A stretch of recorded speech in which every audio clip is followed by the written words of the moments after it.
it known unto all nations, kindreds, tongues, and people, unto whom this work shall come, that Joseph Smith, Jr., the translator of this work, has shown unto us the plates of which hath been spoken, which have the appearance of gold, and as many of the leaves as the said Smith has translated, we did handle with our hands. And we also saw the engravings thereon, all of which has the appearance of ancient work and of curious workmanship. And this we bear record with words of soberness, that the said Smith is shown unto us, for we have seen and hefted, and know of a surety that the said Smith has got the plates of which we have spoken, and we give our names unto the world, to witness unto the world that which we have seen, and we lie not, God bearing witness of it.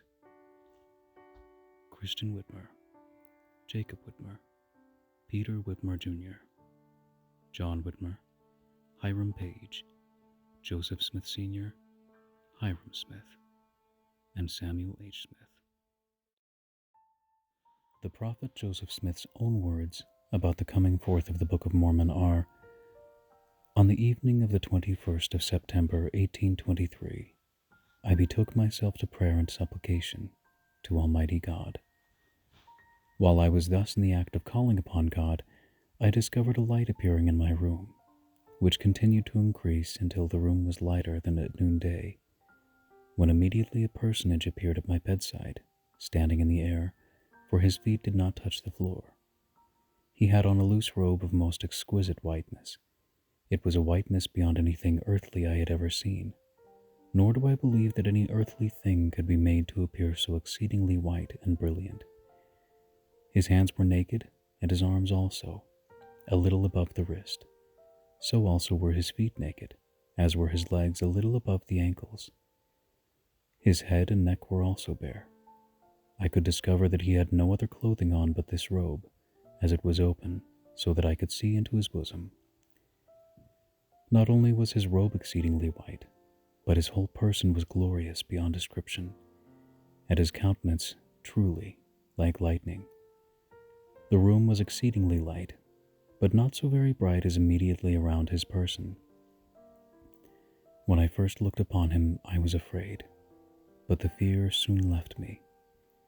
He called me by name, and said unto me that he was a messenger sent from the presence of God to me, and that his name was Moroni, that God had a work for me to do, and that my name should be had for good and evil among all nations, kindreds, and tongues, or that it should be both good and evil spoken of among all people.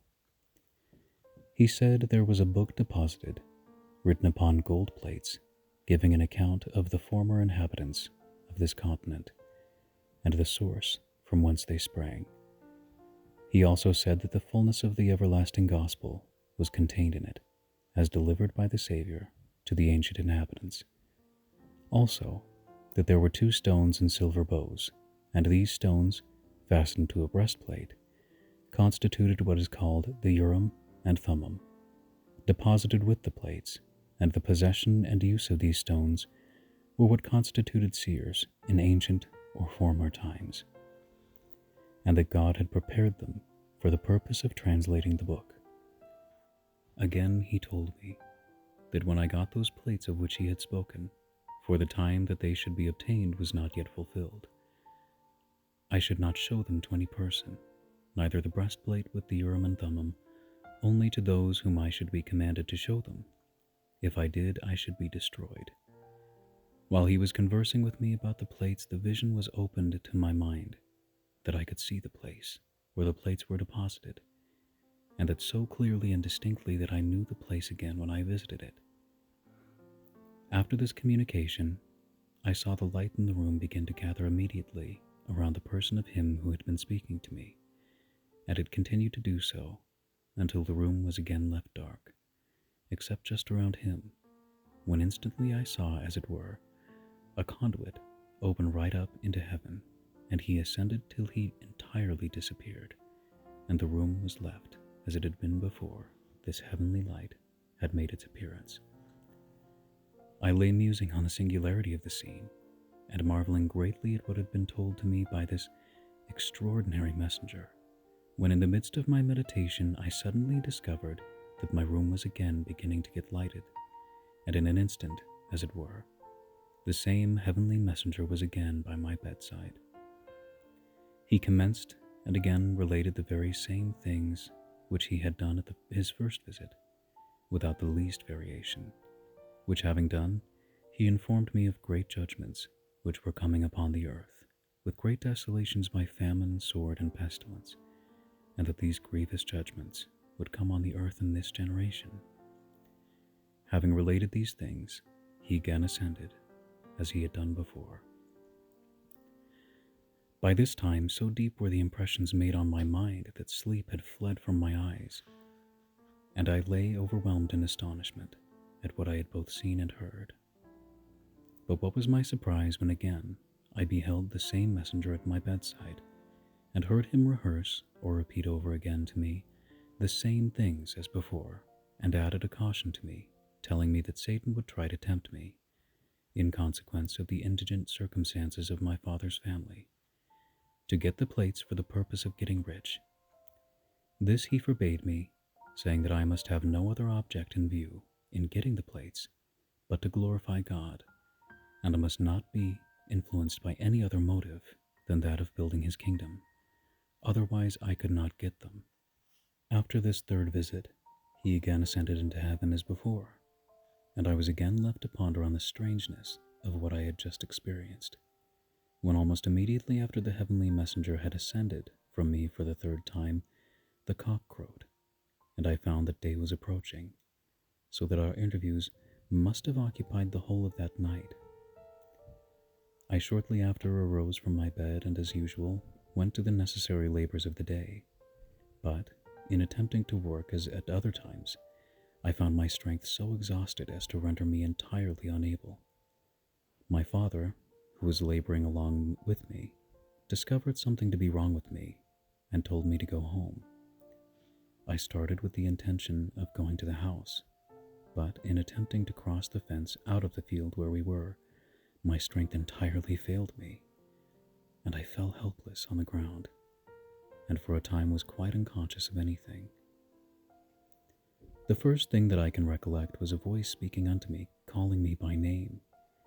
I looked up and beheld the same messenger standing over my head, surrounded by light as before. He then again related unto me all that he had related to me the previous night, and commanded me to go to my father and tell him of the vision and commandments which I had received. I obeyed. I returned to my father in the field and rehearsed the whole matter to him. He replied to me that it was of God, and told me to go and do as commanded by the messenger. I left the field and went to the place where the messenger had told me the plates were deposited, and owing to the distinctness of the vision which I had had concerning it, I knew the place the instant that I arrived there. Convenient to the village of Manchester, Ontario County, New York, stands a hill of considerable size, and the most elevated of any in the neighborhood. On the west side of this hill, not far from the top, under a stone of considerable size, lay the plates, deposited in a stone box. This stone was thick and rounding in the middle on the upper side, and thinner towards the edges, so that the middle part of it was visible above the ground, but the edge all around was covered with earth. Having removed the earth, I obtained a laver, which I got fixed under the edge of the stone, and with a little exertion raised it up. I looked in, and there indeed did I behold the plates, the urim and thummim, and the breastplate, as stated by the messenger.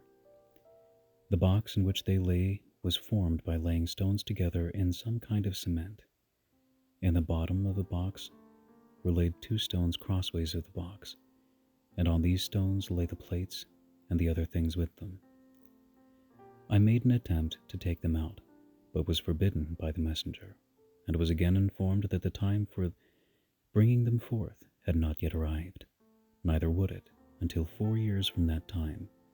But he told me that I should come to that place precisely in 1 year from that time, and that he would there meet with me, and that I should continue to do so until the time should come for obtaining the plates.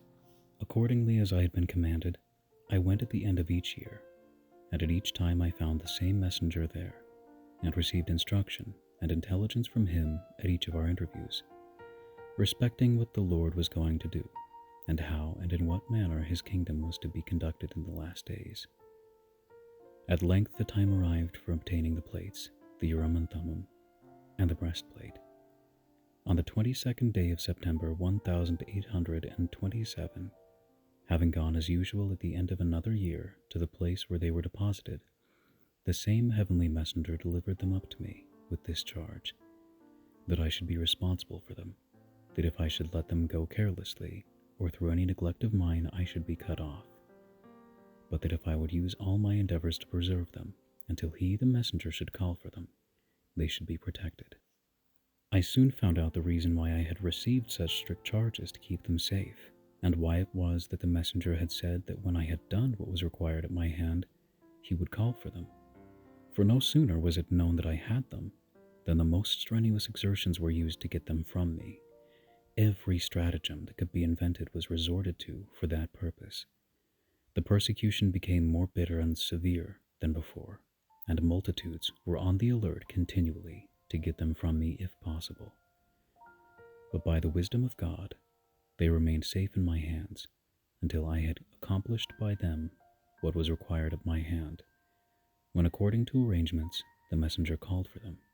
I delivered them up to him, and he has them in his charge until this day, being the 2nd day of May, 1838. For a more complete account, see Joseph Smith History in the Pearl of Great Price.